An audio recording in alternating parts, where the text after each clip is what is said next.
All right, friend, what you going by tonight? What you want to be called? Drea Nicole. Drea Nicole. Put your right hand up and your left hand on your word, wherever you decide your word is. All right.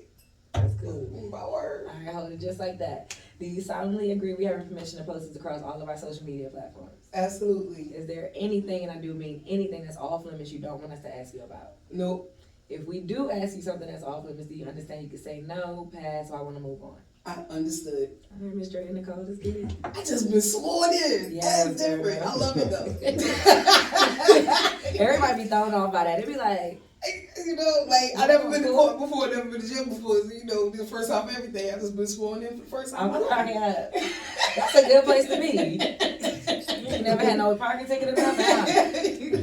I had to swear in. I'm crying. Nah, they don't swear you in for that. You can lie on one of those things, for real, for real. I'm always not guilty when it comes to a parking. When it comes to a ticket, I'm always not guilty. You're gonna have to track me down. Okay, literally there's no pressure. I'm your host, Bangem Bugg. It's your girl, Just K for real. And we got a special guest. She already introduced herself, right? Yes. Hey. So, tell us where you originally from. Well, it's your girl Drea Nicole. I'm originally from Brooklyn, New York. I was gonna say that. I just recently moved to Atlanta, so you know, trying to get a feel for the people, for the folks. How long you been here? Since April. Okay, welcome. Thank you. Hasn't been a full year yet, so you know, I'm working it out, working out the kinks. What have been the kinks?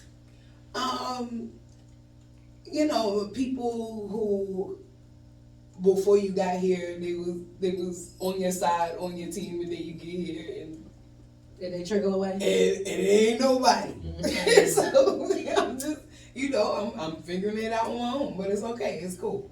Everybody got their thing going on with them. It's perfectly fine.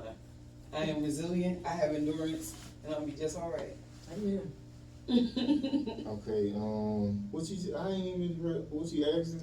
What have been the kinks? Because she said she working out the kinks of being here. Oh, okay. Okay, so did you grow up both of your parents? No.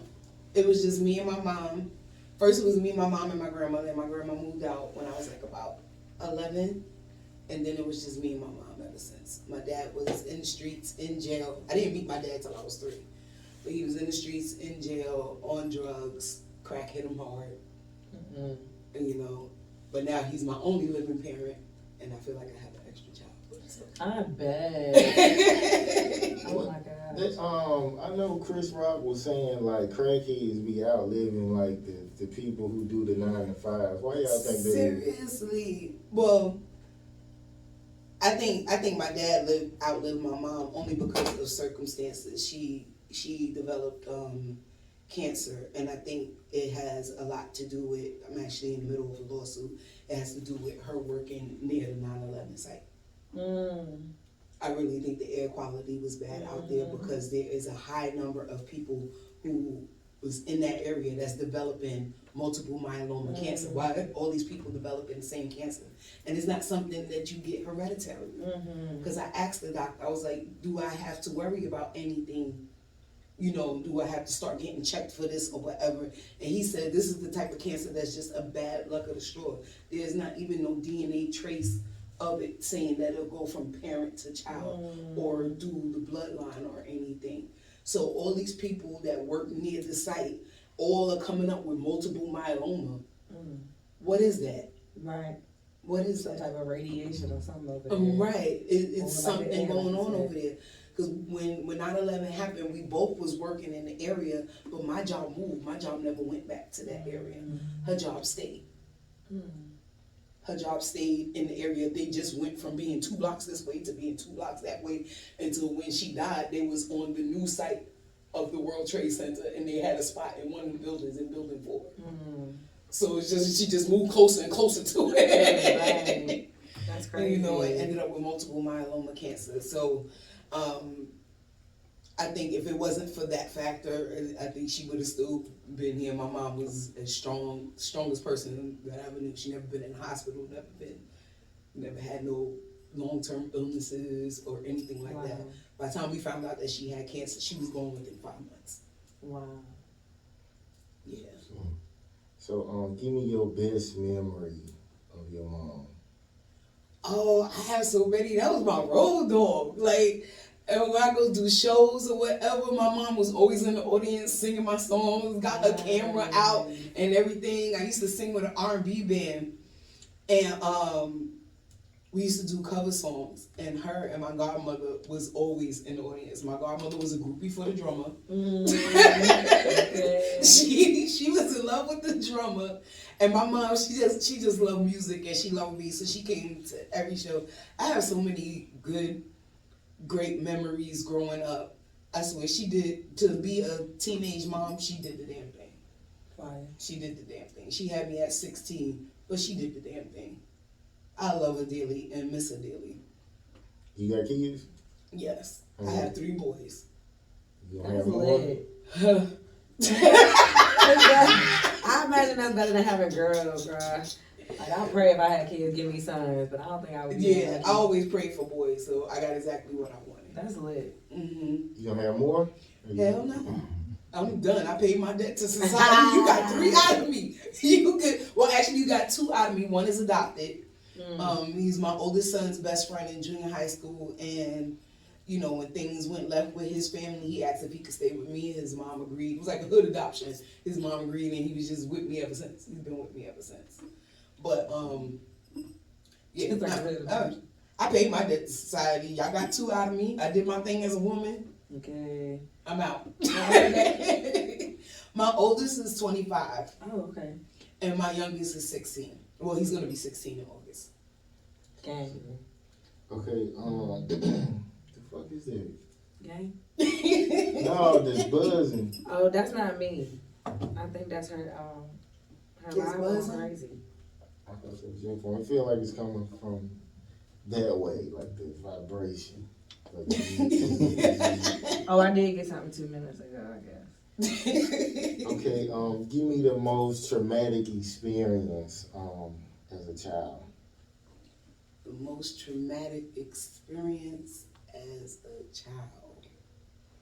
As a child, or maybe like a teenage child. Under 18. Under 18. Alright, cool. This happened when I was 17. So It counts. right, it totally counts. So when I was 17, that year was just crazy. There was a friend that I had in the neighborhood. We called him Solo or whatever. Lost Solo, no, actually, let me flip that around. Lost my grandmother February 12th of that year. Lost Solo February 21st. And then my best friend's mom passed away March 1st. And it was all in the year that we was graduating high school. And it just bugged me out. It just felt like every week I was losing somebody. And I used to be overweight as a teenager, and I had lost like 65 pounds just because I was so stressed out about it. Like, I didn't want to eat. I went to my prom looking fierce though. Okay. But, you know, it was a lot. It was a lot to deal with that year. It was a lot to deal with that year. That is a lot, true. Okay, a struggle you went through silently. Ooh. It was silent. It ain't silent no more because I wrote a song about it. It's called Motherfucker, I'm Out. But my last relationship was a traumatic experience. If you look up the word narcissist, I swear his picture should be like right there. He was like, yep. And an R&B singer, so you know. He was on his double light light skin, skin. pretty boy shit. But yeah, it turned into a really bad situation. It got to the point of violence. You know, I had to pull Nikki from the projects out the bag and forget all this girly shit and go off on them. So that was pretty traumatic. That was pretty traumatic for me because, you know, it's the typical thing. It was the love bombing in the beginning and everything was so perfect and so great. And I thought, wow, like, I really found the one. And then all of a sudden he just started switching on me. Like, nothing was cool. Not even me using a GPS in my car. That was the issue. Because he claimed every time the GPS said something, I was putting his life in danger if I looked at the GPS. This was like a thing. It sound like you on medication. Just seriously, crazy. like, I don't know, whatever, but it was really got that bad to the point where nothing I did was okay. Nothing. And like I said, it went to blows. How long did you stay with him? It lasted like about 2 years. The first year was great. The second year was rocky. It ended up in a fight on the street. And yeah, that's all I'm gonna say about that. Probably got ops on my live. How y'all doing? Okay. Welcome, everyone. You know, they gotta report back to headquarters, so you gotta keep them on. Right. Girl, you need to start blocking people. They should not have no access. Block all that. So you single, right? Yep. So why it seems like most artists are single? What's going on with artists being single all the time? Well, I think if you really deep into your craft, you end up meeting a lot of people that's deep into their craft. And when you're an independent artist, you're doing a lot. You're around a lot. You always running here, there, and everywhere. And everybody doesn't understand that. And then a lot of times when you're dealing with another artist, if your movement is more than their movement, then it turns into a jealousy thing. You know what I mean? It turns more into a competition. It is that other. Sometimes it's just easier to just be like, Could you date somebody? Because, you know, when I was, like, heavy into music, most of the girls I would like, their music would be trash. Like, so did you date somebody who, like, music is bad? I don't think I could, because I would have to be honest. Like, I got to be able to listen to you. I know you're going to come to me and be like, what you think? You know what I mean? That's a whole nother fight. And then y'all arguing because, you know, music sound like garbage truck juice. You ever told somebody that stuff sound bad and they got mad at you? Or has anyone ever asked you how something sound, you told them it wasn't good and they got mad? Well, I think it's all in how you present it, right?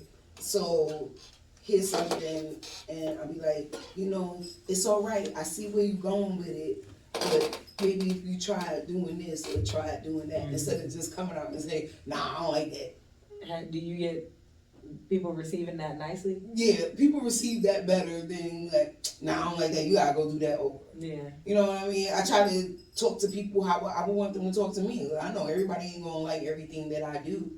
You know what I mean? But if I come to you for your opinion, I want your honest opinion. I don't need yes men. Yes men don't help you grow. Right. It don't help you try to think of something else. If everybody is saying yes, you're gonna stay stuck where you at because you think you made it. You think you arrived. So me personally, if I ask for like, I don't know, I might ask for somebody's opinion on work, right? But probably 9.5 times out of 10, I already know what I want it to be, and I'm just asking for your feedback. So if you ask for somebody's feedback, are you asking in order to change your work, or are you just asking just to see what they gonna say? You know, I'm just getting the senses. I'm probably not gonna go back in and change it because everybody that you ask is gonna have a different opinion. You gonna go back in and change every time somebody say something? Like, nah, sometimes you gotta be like, I said what I said. Yeah. Somebody gonna like it. Right. Somebody gonna like it as much as I do. Yeah. I don't care if they in Germany. Okay, you don't like it in Atlanta, cool. We gonna play it over there. No, for real. We gonna play it in Germany.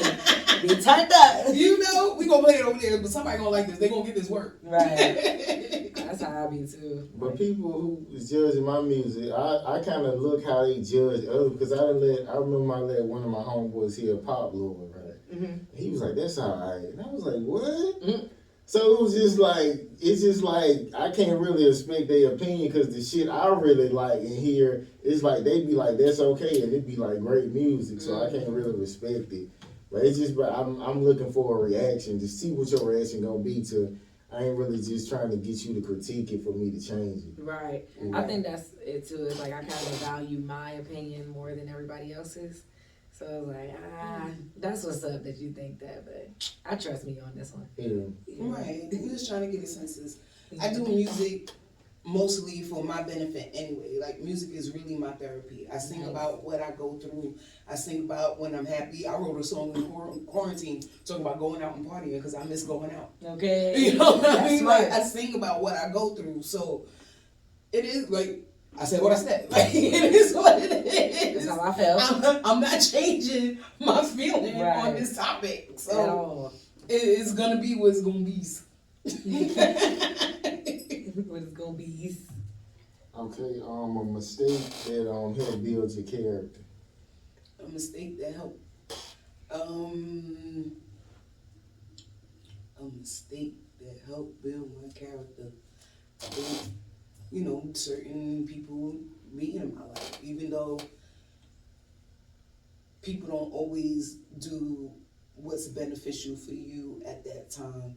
They might not have been the right person at that time, but every situation comes across your table for a reason. And it's to help you get to another point. And if it wasn't for those mistakes, those people, those things, I wouldn't be who I am now. And I like me. You know what I mean? The good, the bad, the ugly. I like me. I'm cool as shit. Okay, a song that gets you in your feelings and why.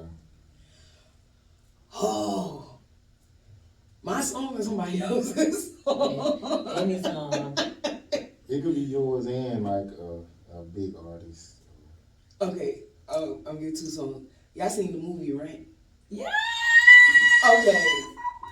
So when Angel dies and The he's funeral? singing at the funeral, there is not a time that I watch that movie, and I watch that movie like a million times. There's not a time that I don't cry. That's my song. Oh my gosh. The words, when they sing it fast is one thing, but when he slowed it down at the funeral, it is, I'm about to cry now just thinking about it. It's just something about that song and that moment in that movie. It gets me every single And time. she hit that note. She hit that soul. Girl.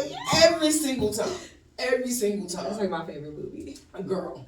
Is it like a musical or something? Yes. I love I musicals. hate music. My favorite musical is Grease. Don't judge me. Yes. My first music video is based off of Grease because I always wanted to be the Black Sandy. Like, Come on, Black I wanted to be Sandy. Black Sandy. So I had to do Sandy 1 and Sandy 2 on my video. I love that. And I did it in Coney Island. So I did it at an amusement park. Cute. That was really cute. But as far as my song, what gets me in my feelings is my song "Motherfucker I'm Out" because it's very to the point, exact. I said what I said. Fuck you. You don't know who you fucking with. Like, I kind of go off like a rapper, but I'm saying it. You on your Janae Aiko stuff. Yeah, and and it's funny because like some people when they hear it, they don't know how to take it. They like, I don't know how to take that. You cursing a lot. I'm like, take it as a feeling. When you in an argument with somebody, you're not like, oh baby, our love is not blowing in the wind anymore. You're not doing that. You're like, what the fuck? You don't know who you fucking with. I am not the one. So, and that's how I wrote it. Sounds exciting. Okay, Sounds like a thriller. Sounds like a thriller. Okay, I know y'all heard that, right? I've been hearing it. I don't think that was me. It wasn't. Okay, something you begged for and something you prayed for. Something I begged for. Are both of those the same? No. I mean, are you talking to the same person in both of them? Like begging to God or just begging in general? Just in general. Oh, okay. I was just asking. Something I begged for. When you beg to a person, you don't really beg to God, do you? God, please, bro. Please. Yeah. I don't do that. So, I mean. You probably, it's just a part of the question. You could possibly beg to God. You beg to, I guess you begging to a person and pray to God. Okay, something I begged for. I haven't done a lot of begging in my adult life, but you know, Right. we all beg to our parents. Right. You know what I mean? Like, please give me those sneakers, mama, please. But I haven't done much begging in my adult life. But one thing that does come to mind is when I was putting together my first album, there's a song on there called "You Made Me," And at the time, I was with a group called A-Train, and we had meetings every 2 weeks where we get to pick tracks from the producers or whatever, and then by the time the next meeting, we would have to have the song written or whatever, and we had to sing it in front of everybody. And if everybody liked it, like if the census was like, that song is hot, then you went into the studio and did the song. It was really like an artist boot camp type thing. So I heard the track for You Made Me. Now, when You Made Me, the lyrics, usually I listen to a track and then get the words, but You Made Me, like the lyrics came to me in my sleep. So I already had these lyrics written down. And when I heard the track, I was like, that's it. That's it for the song. Like, I had goosebumps and everything. I was like, that's it for the song. And the head of A-Train, Mr. Peterson, hey, Mr. P, love you. Mr. Peterson was like, you do too many slow songs. We want you to do a fast one. You can't have the track. I was like, what? Right. Like, I was so mad, I literally started crying in the meeting. Like, I want this. And yeah, because I was like, I really wanted it, but I didn't do my begging then because my pride wouldn't let me do it. I just sat there with the tears and I was just like, all right, okay. The next song they played was a fast song. I was like, fuck it, just give me that. I didn't even listen to it. I was like, fuck it, just give me that. So then I get home and they emailed me the fast track that I played. And when I listened to the whole thing, I was like, what the fuck? I'm like, I can't write nothing to this. So then I called them. I said, look, because another girl had picked the track that I wanted. So I said, look, I tell you what, why don't we make this like a little competition thing? She write her song to the track. I said, I don't even have to sing the song, but I have to get these words on this track. If you want to if the song goes to somebody else and I get writer's credit, cool. But I got to get this song out on this track.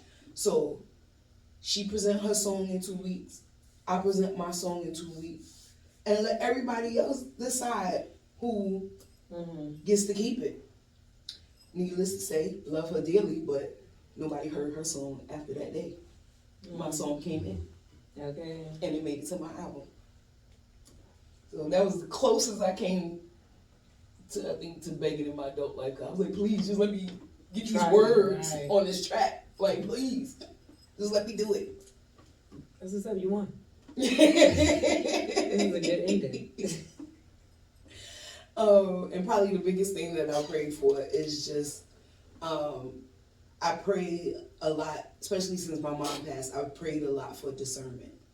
Just God give me the discernment so I could see people for who they really are. Because she was like my compass. You know what I mean? If I brought you to my mama and she met you and she said something was off, you gotta go. Something's off, you gotta go. So without having that main person in my life anymore, that moral compass, like for a while I was questioning everything that I did. Cause I didn't have my sounding board. I didn't have the person that I went to with these things anymore. So I just pray for the power of discernment. Please let me see people for what they really are. Please let me see these opportunities for what they really are. Please, just cover me during this time. Okay, it's a quote. Say, no one makes a lock without a key. That's why God won't give us difficulties without solutions. So, a difficulty that was hard finding a solution. Difficulty that was hard finding a solution. At my old job, I got a lot of things coming to my mind right now, but I'll stick with what I started out with. At my old job, once my supervisor that I started out with, I was there for like 11 years. So once my supervisor, she left, and he brought another person in. And me and this person just did not mesh at all. Like, when my best friend had passed away, and because I called out of work, my best friend died on a Sunday. I called out of work that Monday, Tuesday, and Wednesday. And I already had vacation scheduled. Me and that best friend were supposed to go on vacation that Thursday. We was coming to Atlanta, actually. And we was supposed to go on vacation from that Thursday to that Sunday. So I called out the Monday, Tuesday, and Wednesday, and I kept my vacation days because I was helping her mom and her sister with the services and this, that, and other. Like, this is somebody that's been my best friend since I was like 15 years old. So I come back to work, and my supervisor was like, can I talk to you for a minute? Like, okay. Go into her office, and she's like, you know, I could write you up for calling out after a weekend and before scheduled time. I was like, well, next time I'll put an APB out to all my relatives. Don't die if I got a vacation plan. Right. Like, what are we talking about here? And it just seemed from that, it was just downhill. I ended up quitting that job without having another job. I was just like, I quit. There was a tour coming up, and I knew if I would have asked for the time off for the tour that she wouldn't give it to me, so I quit so I could go on the tour. I said, I'll figure it out in a couple of weeks when I come back from Cali, but I'm out of here. Right. It's over. It's a wrap. So that's, yeah, that was an obstacle where I really wasn't sure of what I was getting myself into by quitting, you know, so it was scary, but necessary, I felt. Okay, something you done out of anger and something you did out of pity. Something I've done out of anger, I wrote motherfucker out. That was completely out of anger. Oh, it's something I did out of pity. I don't know.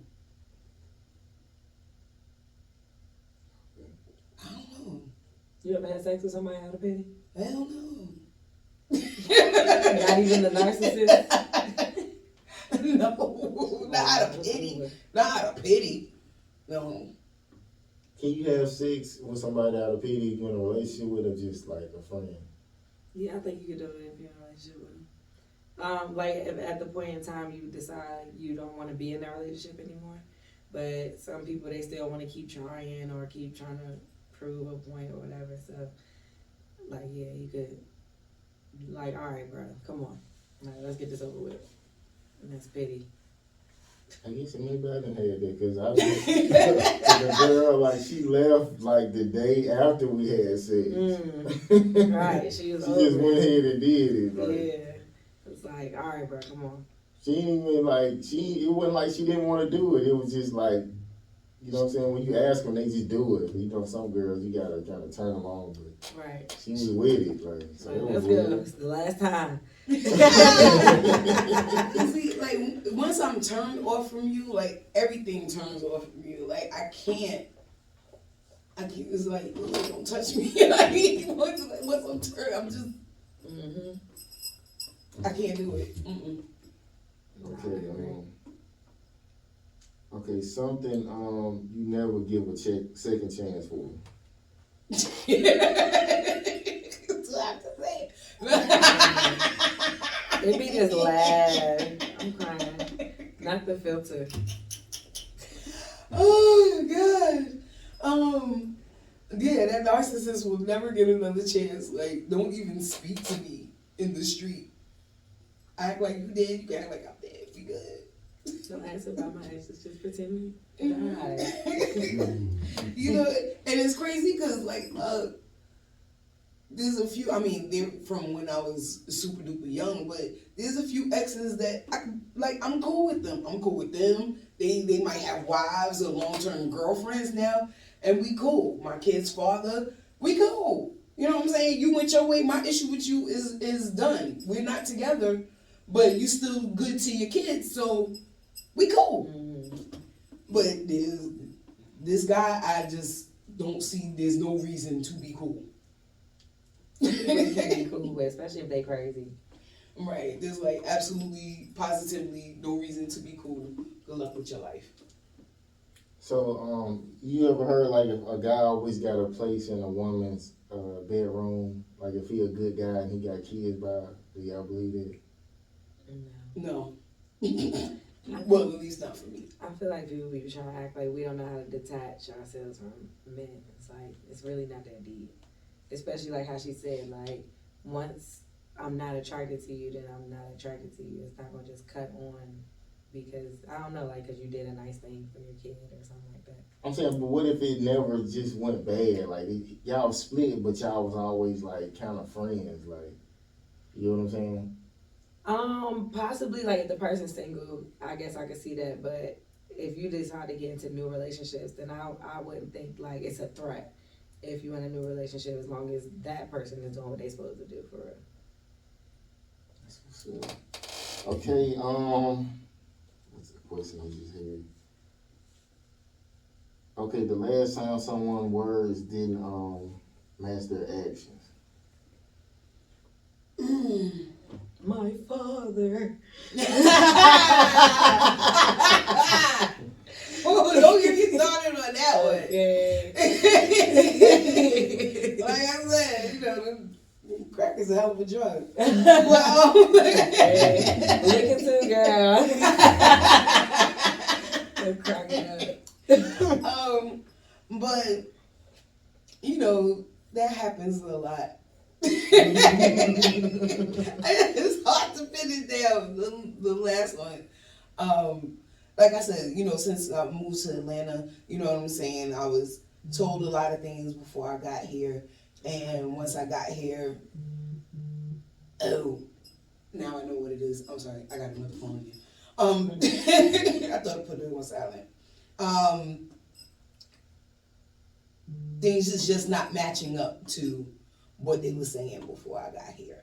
You know what I'm saying? It's like, yeah, I got your back, and this and the other. Like, okay, as soon as I ask for something, it's a whole issue. Like, I ain't got time to sit up here and argue with you about Like what you asked for? Oh, I asked to borrow something that was offered to me as long as I was using it for their purposes. But once I asked to borrow it for something for me, it was like, oh, well, no, I don't think you. Oh, that was mad excuses. But if I was doing, yeah. Mm-hmm. But, you know, if I was doing something for you, you know, you would have threw the keys at me. But it's cool. Because my car was in the shop. It's cool. Things happen. Okay. So you never did drugs? I did when I was younger. Crack, no. So no crack.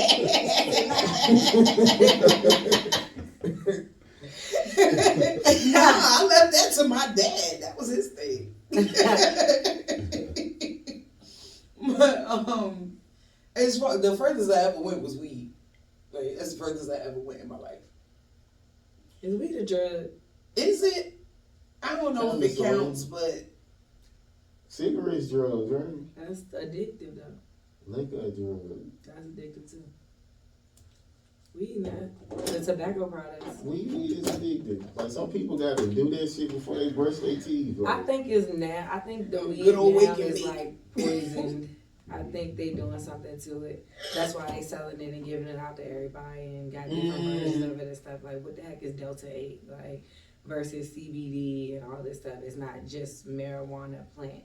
Like, the plant wasn't addictive, but this new stuff that these junkie kids be smoking, like, they got stuff that be having people in the street bugging out, like that K-12 stuff. That was around for a while. Yeah. K2. Yeah. I said K-12. And they experimented with that.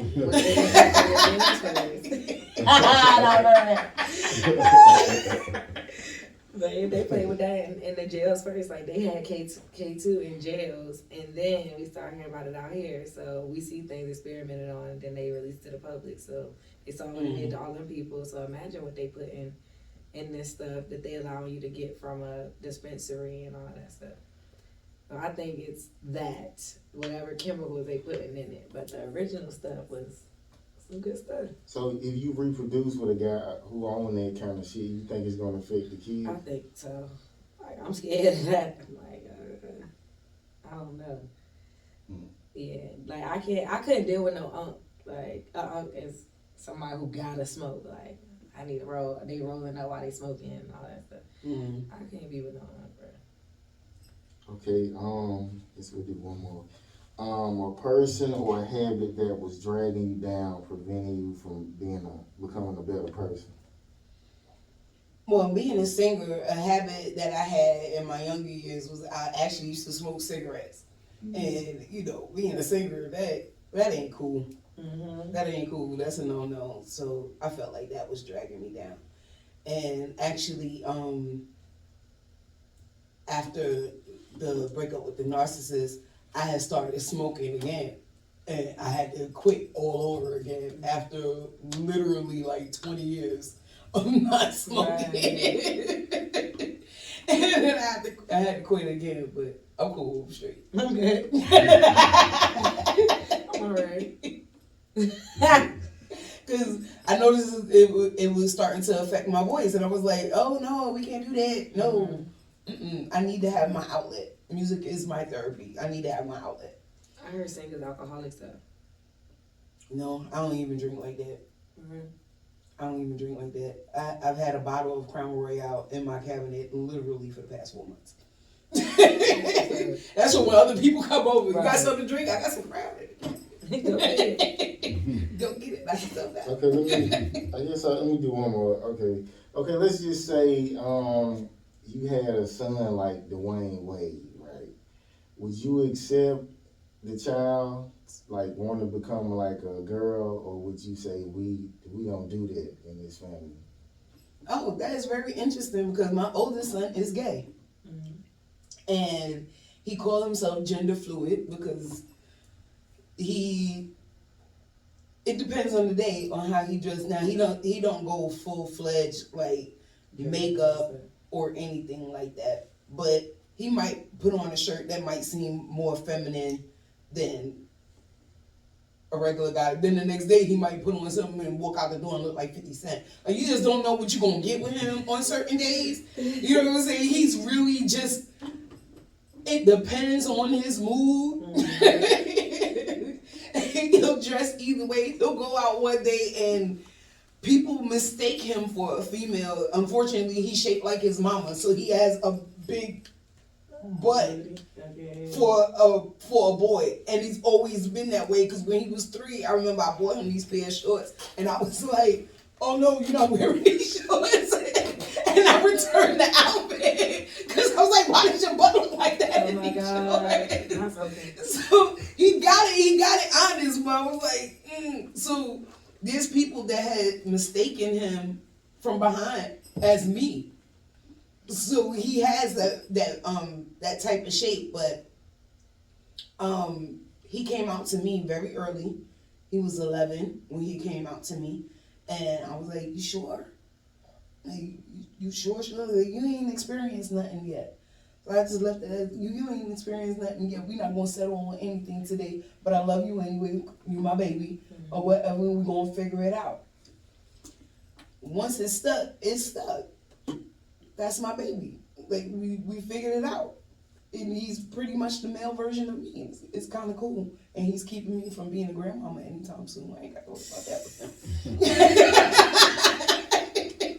Well, yeah, I guess guys don't really think about that. Like, if you get a girl with a big booty, you have a big booty, son. Exactly. That outfit was a no-no. It went back immediately. That outfit went back immediately. I was like, I don't need nobody looking at my son's butt like that. No. Nah, for real. Like, okay, boo. Is he straight though? Like, yeah, he's straight. Okay. Yes, he can work out.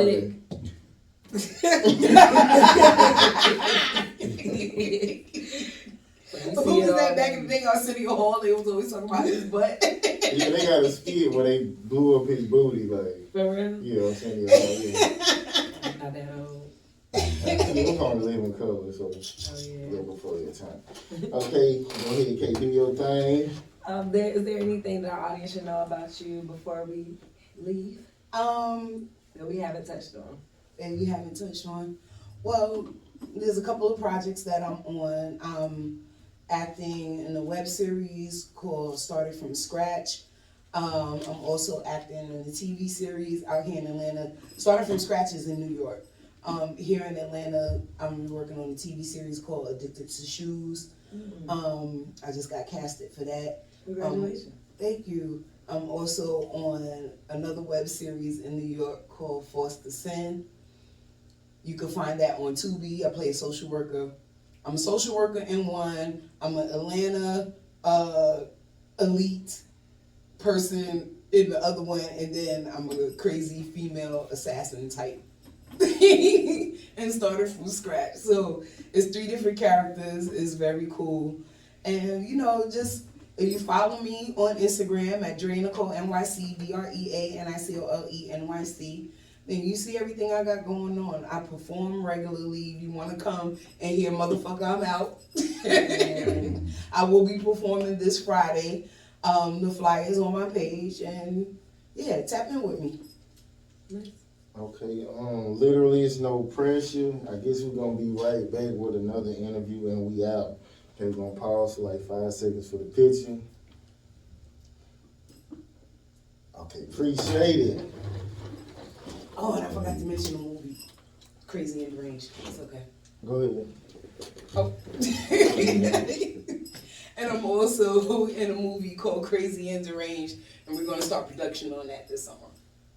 Okay, that's what's up. Acting. You.